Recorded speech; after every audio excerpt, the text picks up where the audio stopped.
Hi guys, Sally Cancer. Welcome dito sa aking channel, Palaran888. Welcome.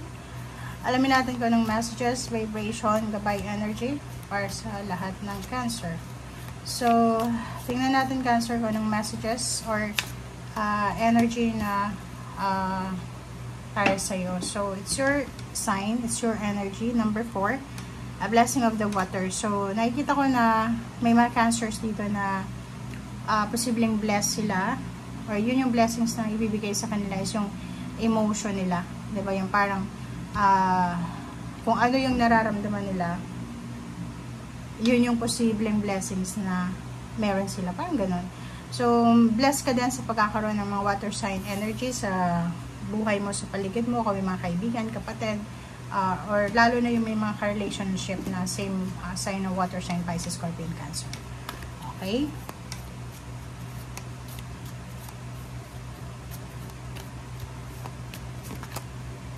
Okay, so mag-iingat ka lang.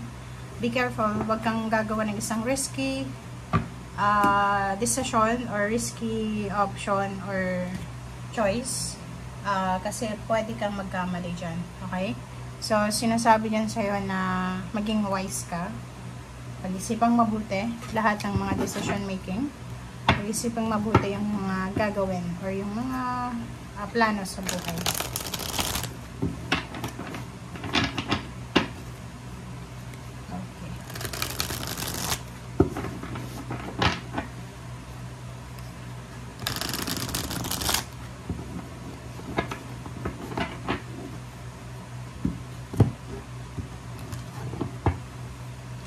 Okay, Cancer.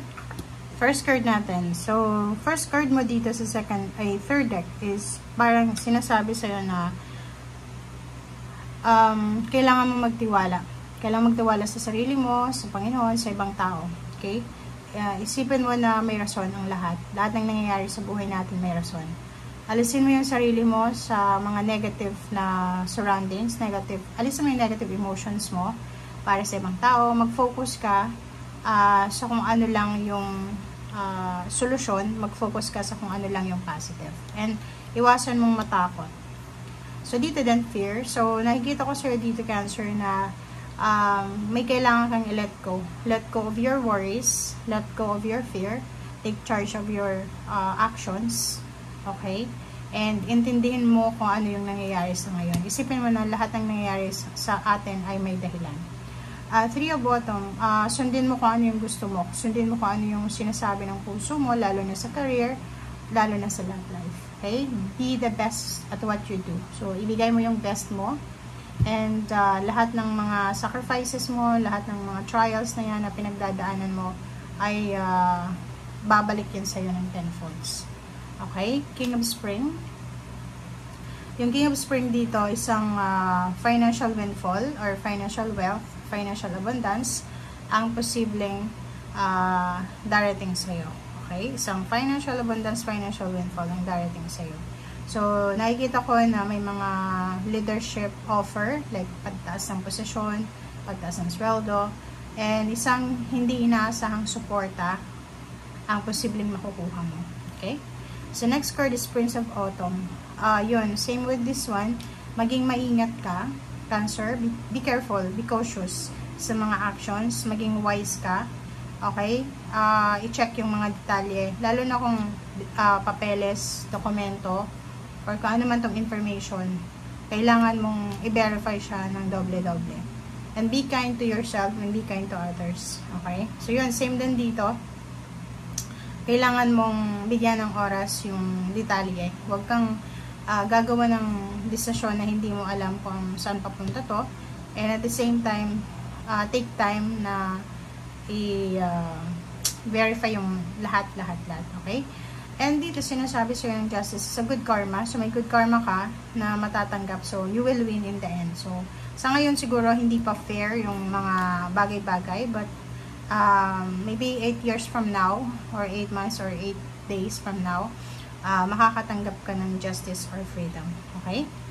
Makakatanggap ka din, Cancer, ng advice from someone na professional and objective in terms of work or career. Nakikita ko share dito na isang emotional choice ang posibleng gagawin mo. So, mag-iingat ka since meron ditong sinasabi na be cautious but wise action. Kung balak mong magpakasal, makipag-break or magsimula ng relationship, pag-isipan mong mabuti. So, meron ditong recovery ng health. So, kung may sakit ka, may nararamdaman ka, makaka-recover ka sa health mo. May healing siya. Okay, 7 of Autumn. So, nakikita ko share dito na sobra-sobra yung kagustuhan mo. Yung eagerness na to yung desire na makamit yung meaningful life. Nakikita ko share dito na kailangan mo ng patience. Kasi parang sobra yung kagustuhan mo na marating kung ano yung gusto mong marating sa buhay, yung success. Hanapin yung freedom, financial and emotional freedom na gusto mo. And ingat-ingat. Have patience, huwag kang mag-alala. Okay? Take time to rest, to reflect, and plan for your next steps. Okay? So, sa usaping pera, wag gastos ng gastos. Kung may hawak kang pera, invest. Keep it. Parang ganon. Okay? If you're single, or looking for a relationship, or hindi ka looking for a relationship, buksan mo daw yung puso mo para sa pagmamahal. Kasi, posibleng may magsimulang bagong intimate relationship na papasok sa buhay mo. Or posibleng merong mga renewal ng relationship. May magkakabalikan, or posibleng merong magtatagpo ulit. Okay? So, you have the power to make decision. Kaso lang, kailangan alamin natin yung bawat detalye. Hindi yung, okay, alam mo yung decision making, kaya mong gawin, but kailangan mong pag-isipan. Okay? Huwag magmadali. Wala namang competition sa pagdedesisyon. Makakatanggap ka, Cancer, ng isang information na pwedeng makatulong sa'yo, lalo na kung mayroon kang pinagdadaanan na pagsubok. Okay? So, be humble, be true to yourself, be kind, and have patience. Yun lang yung sinasabi sa'yo dito. Okay? Renewal. So, nakikita ko sa'yo dito na marami kang marirealize sa past mo, sa present mo, and nakikita ko sa'yo na sobra kang positive na nagpaplano para sa future mo. Maintindihan mo yung purpose mo dito sa mundo. So, nakikita ko na maganda yung bigay sa yung energy ng full moon kasi parang mayroon ditong acceptance. Okay? So, it's time to go after your dreams para mag-expand yung horizon mo. But, dahan-dahan lang. Okay? Hindi yung sobrang aggressive tayo. And for summer, iwasan mo lang yung distractions. Kasi, yung distractions na to is yung pagkaroon ng mga habits, unhealthy, mga bisyo, jealousy, diba, envy, parang ganon. Kasi yung mga ganyan, pwede yan na maging cause ng pagka-bored sa buhay, mawala ng focus, hindi makontento, parang ganon. So, dito sinasabi na kailangan mo mag-focus sa kung anong blessings meron ka sa ngayon and iwaksi mo lahat ng mga negative thoughts tungkol sa negativity. Okay? Thank you guys. Bye!